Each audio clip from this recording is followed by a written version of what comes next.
Well, President Obama taking on not only health care reform, but another controversial issue, immigration reform. And a key meeting at the White House tomorrow could be the first step toward that reform and for some very big changes for every American worker. Senators Chuck Schumer and Lindsey Graham, bipartisan that is, set to sit down with President Obama tomorrow, discussing plans for a national identification card. Now, this thing is meant to crack down on illegal workers, but our next guest says it could crack down on you and your privacy. Congressman Ron Paul is a Texas Republican. He's opposed to this card. Congressman, afternoon to you. Good afternoon. Nice to be with you. It's a great pleasure to have you. All right, so what's the problem with the national ID card? Because its proponents say this is it. This is the thing that's going to finally help us stop illegal immigrants from coming in here and taking jobs. Well, we do have a problem with illegal immigration, but I would say the problems of every American citizen carrying their papers for wherever they go is a much worse problem than illegal immigration. Besides, you can take care of illegal immigration otherwise. But people over this decades now in this country, there have been some who have wanted this national ID card, and they're looking for every opportunity to do it. And this is it.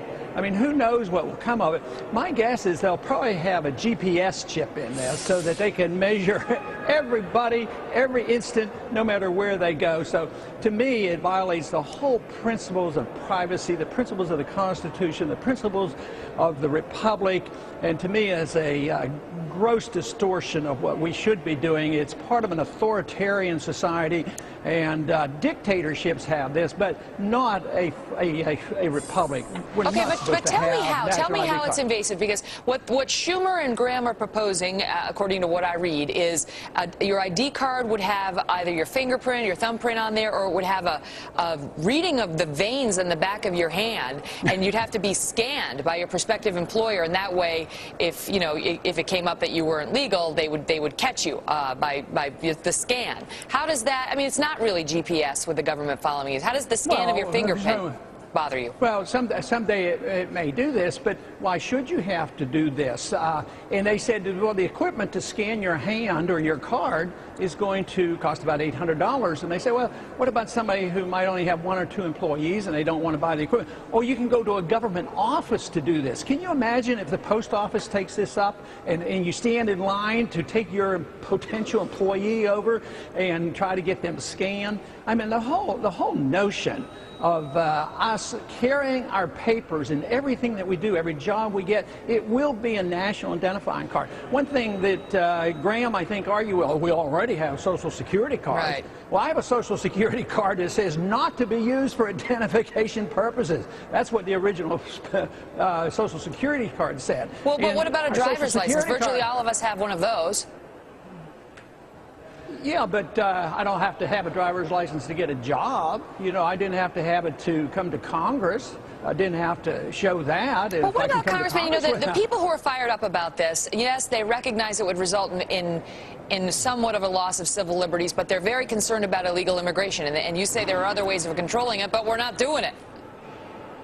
Well, that's a failure of enforcing our laws, and one of the problems that we have is that we have a failed economic system that makes immigrants a threat to individuals because of our weak economy. So if we had a decent economy, we'd probably be begging for people to come in and work, because there would be, and quite frankly, a couple of years ago, I had as many people come to my office looking for immigrants to come in to work as I did people screaming and hollering because we had too many. What do you think? We were short. I'm sorry to interrupt. I would want to get your thoughts on this before I let you go. What do you think the government might do to us if we all had a national ID card?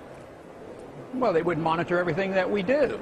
And surveillance, the lack of privacy, it's always for good purposes. Everything is for good, and they're going to get rid of illegal immigration. They're going to find the criminals, but they're also going to monitor every single person, every single thing they do. It's sort of this idea of why not have cameras every place on every street corner, because we'll catch the bad guy. Well, why don't they have cameras in our house in case there's child beating or wife beating? I mean, that's when one thing leads to another. You either believe in freedom or you don't. If you think you need supervision and surveillance constantly by your government, and right now, the degree of confidence and trust in our government is very, very low. To turn this additional tool over to the government, to me, should outrage the American people, and so far the people I hear from are outraged. So interesting to listen to your thoughts on that. The meeting happens tomorrow at the White House. The White House has taken no position on it thus far, but Graham's a Republican, Schumer's a Democrat. We'll see whether they get it through this time. Congressman Ron Paul, thank you so much for your thoughts on it. Thank you. Well, folks.